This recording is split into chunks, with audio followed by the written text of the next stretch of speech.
I'm here with Bomani Jones from Right Time with Bomani Jones. I am a regular listener, big fan of the show. So we need to address the elephant in the room. Your T-shirt is dominating the social media conversation right now amongst our viewers. What motivated you to wear it? It was clean. Like, I think number one, the fact that it was clean was a good start. The other part is I really like the shirt. I think it's funny. It's just like the Cleveland Indian shirt, like exactly the same as the Cleveland Indian shirt with just one small change. Yeah. That's it. I like the money sign there. I think the money sign is very helpful because people still buy this stuff. Like the reason they won't get rid of Chief Wahoo, which is completely indefensible, is because they can still sell stuff with it. They can say they're going to de-emphasize it, but then they're just going to set money on fire. So yeah, I just thought it was the exact same thing, and I could see the value in the design. So I was like, hey, we might as well give this a run. I think more thought went into it. I think you were trying to make some kind of statement. I mean, the statement is obvious. Like, this is the same thing. Like, what we have here, this is the same thing that goes on with the logo for the Cleveland Indians, right? Yep. So, like, to have a problem with the logo of this would be to have a problem with the Indians. But if you're quiet about the Indians and now you got something to say about my shirt, I think it's time for introspection. I think that's a fair thing. You might be lagging in that area, and I want to get into that. So we have the Washington Redskins, Cleveland Indians, Florida State Seminoles, missing any others, Atlanta Braves. Yeah.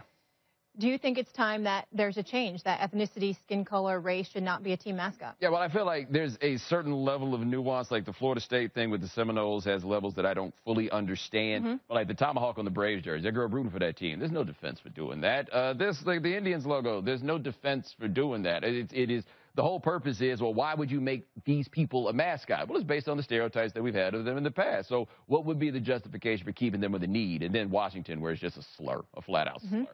Where'd you get the shirt? I got it somewhere online. I'm not exactly sure. If you check my Twitter mentions, the guys who make this shirt definitely want you to know that they did. They're in there somewhere. Okay, and do they make others with political sports statements as well? I think they do. I think they do, but I've not. I just saw the one. Yeah. I was like, I'm going to go. And it caught your eye. You had your eye on the prize. Bomani, appreciate you explaining that. Thank you so much. Good morning, everybody. Welcome into First Take. Hello, gentlemen. Skip Bayless, Stephen A. Smith, Molly Karen. What's up? How are you? How y'all doing? I'm good. What's going on? What's going on? Feeling better today? Yeah. So we don't care about that. Oh, you know, here's the point. This is 3 straight days you've been sitting in that chair in this studio. You're going to have to start paying Connecticut taxes. Do you realize that? First of all, don't ever say that over the public airwaves. Oh, no? Paying more taxes, number one. Number two, and more importantly. Too many houses. Number two, there you go. Number two, and more importantly, I won't be here tomorrow. Oh, no. See, you done. Oh, I won't be able to sleep tonight. I got stuff to do. Oh, I thought you were saying you were. No, I'll be here. We know you call games. I'm busy. You're busy. We get it. But I'm here.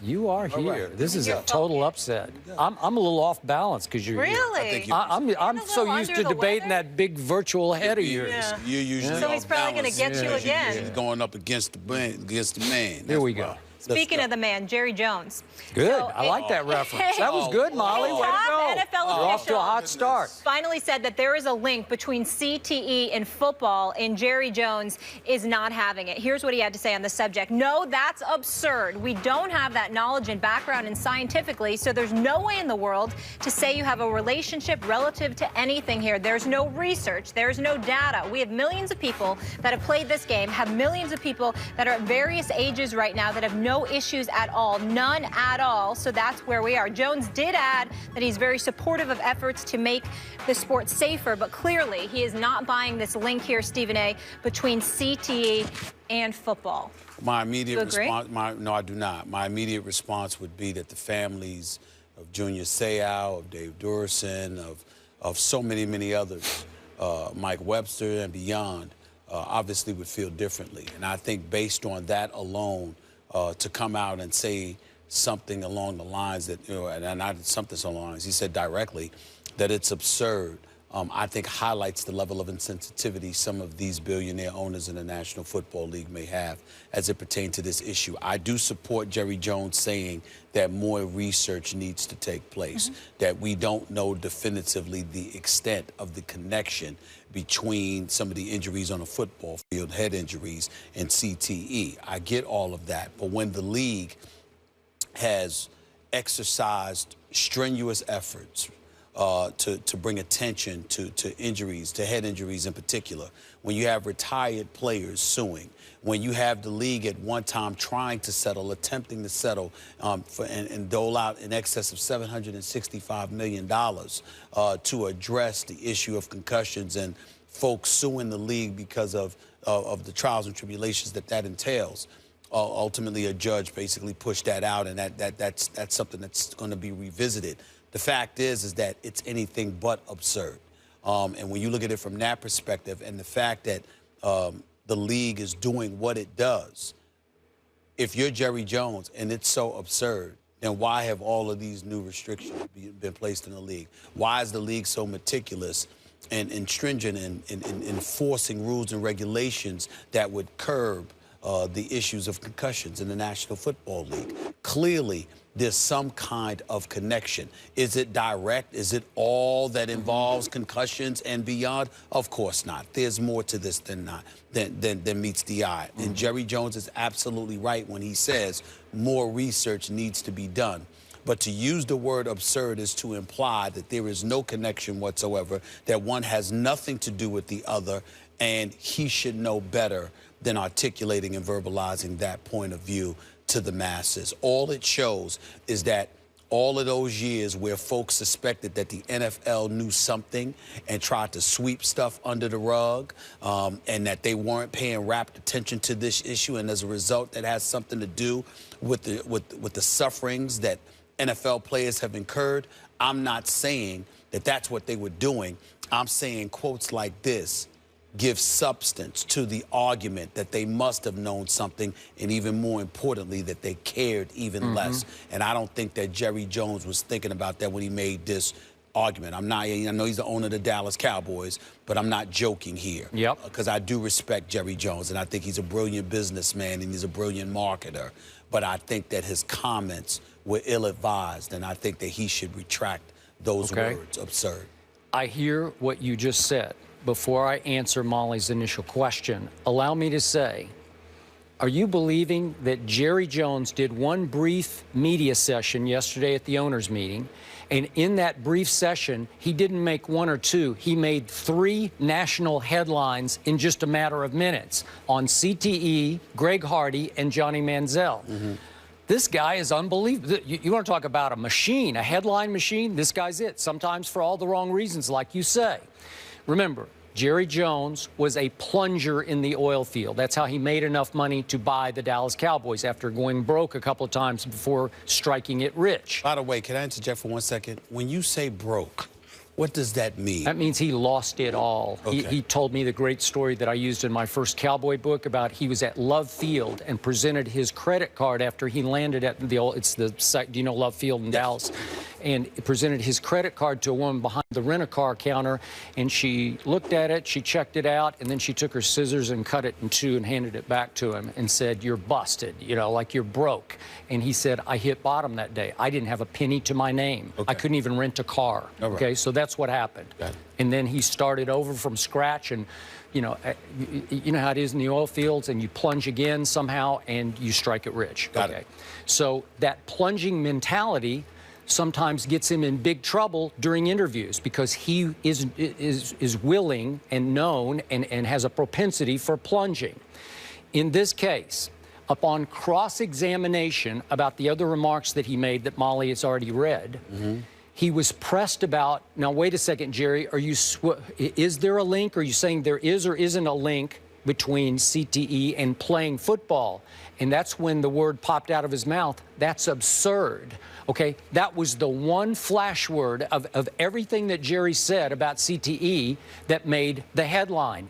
It turned Jerry Jones yesterday afternoon into an all-day trending target on Twitter because of the one word absurd, because it's a great headline word. Jerry Jones says CTE link absurd. Well, obviously, it's not absurd. There are a lot of other things you could have called it. You could have talked about how premature we are to leap to the conclusion that there's a definitive link, a widespread link between playing football and CTE. You can say that there's been a little bit of an hysterical overreaction to that link, but you can't patently dismiss it as absurd. But I present you this. Would you not agree that Jerry Jones has become one of the more prominent and influential owners in the National Football League? Without question. Okay, without question. So you don't think he was speaking for all the owners because he's coming out of an owners meeting? Okay. You don't think they were horrified about what their vice president of health and safety, Jeff Miller, in a recent roundtable discussion, congressional discussion, remember? On cross-examination, he readily admitted, openly, publicly admitted, there's a link, right? Obviously, he said there's a link. I think all those owners were stunned and horrified by that confession, admission, whatever you want to say it. Because all of a sudden, every lawyer for every plaintiff in every lawsuit, concussion lawsuit against the NFL, stood up and cheered and said, thank you, thank you. We now have new ammo, because did that not open Pandora's box of lawsuits? Did that not encourage X number of other players to join the lawsuits? Because, wait a second, an NFL VP in charge of health and safety has admitted there is a link. There's obviously a link. Well, is that not a bad thing for the National Football League? Was Jerry Jones yesterday not trying to undo some of the damage that could have been done by what Jeff Miller said? Okay, I promise you he was. You don't think those owners were not pleased with what Jeff Miller admitted? I'm saying to you that you're talking about what his intent was. I'm talking about the consequences. And I can totally appreciate somebody uttering the wrong words. Trust me, I know. He should have said premature. It's just one word. But that was the flash word, right? The flash word was absurd. And the reason why the flash word absurd is so profound is because in 2013, when you reach a settlement with 4,500 plus players, okay, about the connection with CTE and concussions or what have you, you know, clearly it's not a joke and it's not something to be summarily dismissed. Now, for Jerry Jones to come out and to say it's absurd, it gives the impression that the owners are in complete denial, all right, about a game they don't have to play, but they obviously profit significantly off of. Let's also take into account when we air some of the more innocuous dirty laundry of NFL owners. Let's take, for example, this is a league that signed a 10-year CBA deal with its players that's projected to make in excess of $180 billion over a 10-year period, that just had checks cut for them in excess of $226 million per team just for revenue generated from the previous year. And they tried to charge somebody to perform at their own Super Bowl. Okay. I'm just saying. That's a whole nother No. I got it. Let me tell you why it's all relative. It's because it's pennies.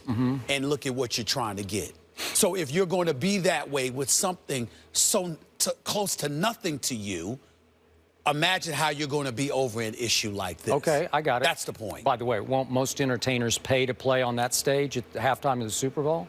Right? No, I don't think. I do. I don't think they should. Well, I don't think they should have to. I mean, it's the greatest stage of all stages. I'd say. I don't think they should have to pay to perform at the Super Bowl with the money the NFL makes. Okay, so back to the other things Jerry said, other than that one word, absurd.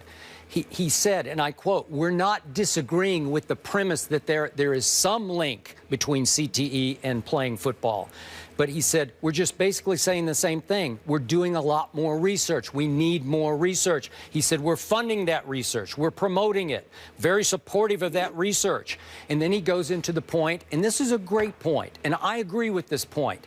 Millions of people have played football and are walking around totally healthy, and millions, he's talking about at high levels of high school, college, and obviously pro football. Millions have played the game at a high level, a high contact level, and they're just fine. They're walking around. We have all of our analysts here. I have a number of friends who are ex-players that I keep close in touch with. They're okay, I think. I mean, I think they're okay, right? There are 4 or 5 crash and burn stories, obviously. But everybody's not affected the same. because everybody doesn't have to endure the same thing. Everybody that's on a football field, if you've got 22 men on a football field at the same time, Skip, some guys have those collisions. Yeah. Other guys have a minimal collision. DBs, Others don't have a collision at all, you know, in particular situations. What I'm saying to you is that it's not just about a hit, it's about an accumulation of punishment that you absorb over the course of your career. I told you earlier this year that when I was doing Countdown, Tom Jackson told a story as to when he was with the Denver Broncos. And he sat up there, went on the bench. They said he was fine. He walked into the locker room. He came back, and the trainer walked up to him and asked him a question, and Tom answered it, you know, very lucid and what have you.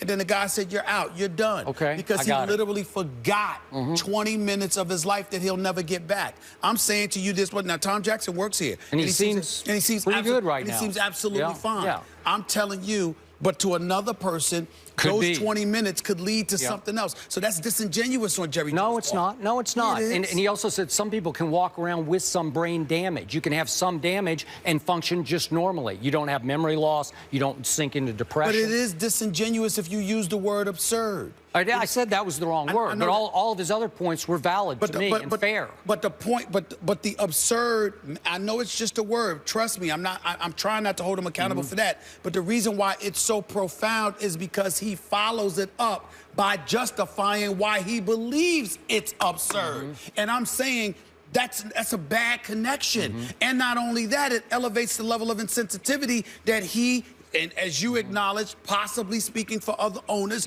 they have on the issue. Because if you come out of an owners meeting and all of you are appalled by what Jeff Miller had to say, and now it's about covering your tracks, then all right, it's about covering. All right, so let's take absurd. Let's take what he said substantively to back up the absurd comment. And then now let's combine that with taking into account the agenda that he had, which was to quell the argument that Jeff Miller made against him. And it all adds up to being a bit disingenuous. I don't know if disingenuous. I mean, he's admitting that we have issues we're trying to find. We're researching the issue.